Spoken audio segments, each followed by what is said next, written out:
Benvenuti, preparate la valigia virtuale perché oggi vi porto a vedere le zone migliori dove soggiornare a Lanzarote, basandomi sui vostri gusti e le vostre esigenze.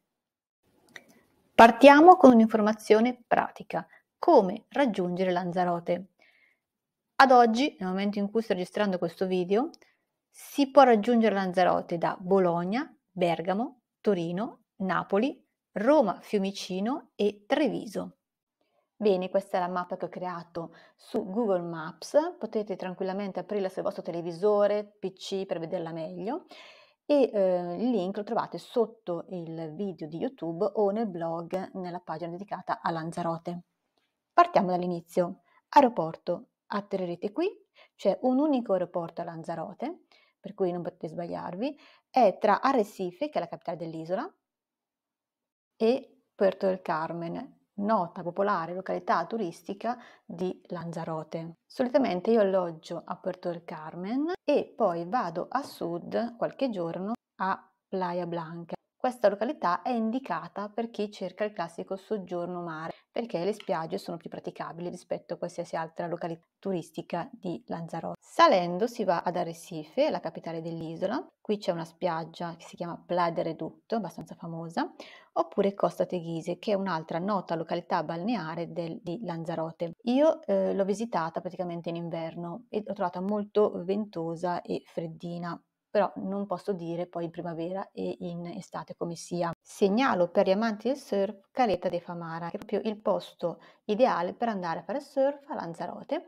C'è un villaggio dedicato proprio a questo, non c'è nient'altro, siete fuori dal mondo, quindi se questo è il sogno di vacanza, in mezzo alla natura, con altri appassionati di surf con cui confrontarvi, bere una birra e quant'altro, questo è il posto ideale per voi. Nella mappa vi ho segnato con il simbolo della fotografia tutti i posti meritevoli di visita, come Caleta del Sebo, che però si trova alla Graciosa. Per raggiungere la Graciosa dovete prendere il traghetto da Orsola, dal porto. L'aeroporto l'abbiamo già visto, perfetto, e sotto c'è il traghetto per raggiungere Coralejo, ovvero se volete fare un tour a Fuerteventura, perché no, mezz'oretta ci arrivate. Riepilogando, soggiorna a Playa Blanca per visitare le attrazioni del sud dell'isola, prendere il traghetto per visitare Fuerteventura, è abbastanza vicina, fare vita da mare anche con i bambini, stare in piena zona turistica. Questa è Playa Dorata, quella che dicevo prima. Ti consiglio comunque di stare in questa zona, ci sono molti appartamenti e hotel qui intorno. La spiaggia è pubblica, puoi tranquillamente andare col tuo salviettone. Se preferisci stare più comodo, come vedi in fondo ci sono ombrelloni e lettini che si possono noleggiare per la giornata. Il secondo alloggio consigliato è Puerto del Carmen, quindi favorisce questa località per risparmiare e per visitare l'isola senza cambiare alloggio, quindi senza fare come ho fatto io 3 giorni a Puerto del Carmen e 3 giorni a Playa Blanca e una notte a Recife.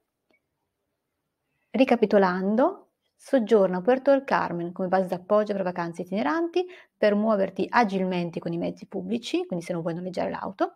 Se cerchi una località turistica con negozi e pub, è abbastanza grossa, la più grande dopo Arrecife, e se ami lunghe passeggiate. Qui c'è un sentiero lunghissimo, chilometrico, che costeggia le spiagge, e anche le spiagge sono belle grandi, come vedremo in seguito. Ecco qui, questa è Puerto del Carmen, piuttosto ventosa. Vediamo un'altra fotografia. Playa Grande e Matagorda sono rinomate per la brezza costante, però sono talmente lunghe e grandi che una passeggiata è piacevole comunque farla. Sotto costa non c'è il vento, per cui vi abbronzate, che è una meraviglia. Sono ampie, come dicevo, queste spiagge per chi ama camminare respirando a pieni polmoni. Attenzione, Puerto del Carmen è collinare, cerca un alloggio vicino al mare se hai problemi di deambulazione. Infine, per chi fa una vacanza itinerante, può alloggiare 1 o 2 notti ad Arrecife o Costa Teguise per vedere le attrazioni del nord dell'isola.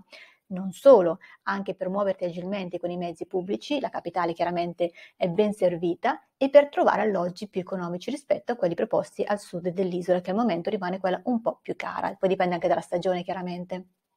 Alcune immagini: Costa Teguise, un po' ventosa, Playa del Redutto, la spiaggia della capitale, anche qui è abbastanza ventosa, poi dipende sempre dal periodo, e tutte le zone, le attrazioni che potete vedere partendo da queste località, e sono abbastanza vicine.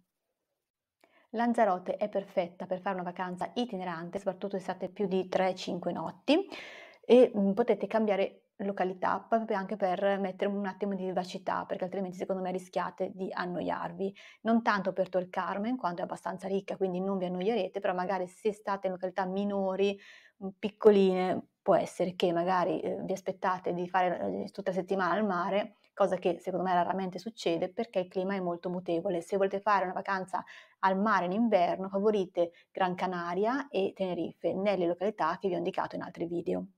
Dunque, io qui suggerisco 3 notti a Puerto del Carmen, è molto economica, potete fare anche tutta la vacanza qui. Per vedere le attrazioni al nord e dentro comunque senza spostarsi, si può anche andare su e giù. In alternativa si può fare anche 3 notti a Playa Blanca, nel sud di Lanzarote, appunto per fare un po' di vita da mare, una mattinata al mare, pomeriggio gita o viceversa. Una notte a Recife per vedere la capitale che è molto carina e poi anche perché è vicina all'aeroporto per cui è comoda per il rientro.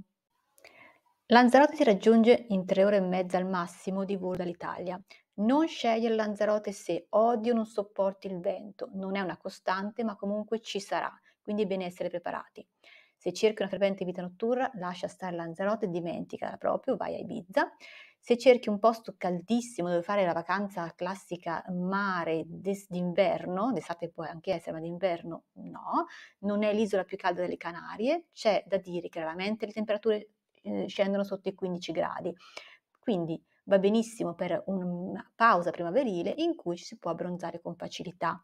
Se vuoi una località in cui andare al mare e stare spiaggiato, diciamo proprio così, favorisci Tenerife o Gran Canaria. Nel video dedicato ti dico esattamente dove andare.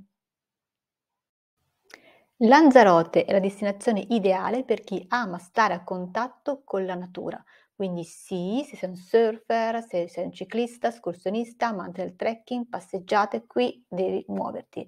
A Lanzarote si va su e giù, prendi l'auto a noleggio, vai in bicicletta, tutto quello che vuoi, ma stare fermo è veramente un peccato. Ci sono tante attrazioni da visitare, tra le più belle caratteristiche non di Lanzarote, ma di tutte le isole Canarie, chiaramente a mio parere.